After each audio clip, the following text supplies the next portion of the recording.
ہندوستان نے جو اپنے ناپاک عزائم کا مظاہرہ کیا ہے اور افواج پاکستان نے بڑی جرأت سے، بہادری سے ہندوستان کے راہ کو بھی فیل کیا ہے اور رافیل کو بھی فیل کیا ہے۔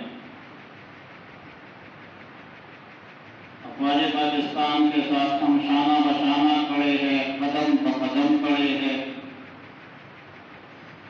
ہم افواج پاکستان کے ان مجاہدین کو، ان شہیدوں کو سلام عقیدت پیش کرتے ہیں اور اللہ رب العالمین اس ملک کی حفاظت فرمائے، لیکن پوری قوم، پوری سیاسی قیادت اور عسکری قیادت ایک پیج پر ہے، ملک کی دفاع کے لیے ہر وقت تیار ہے، مال جان کا نذرانہ پیش کرنے کے لیے ہر پاکستانی تیار ہے۔ اللہم انا نسألک التقی والعفاف والغنی۔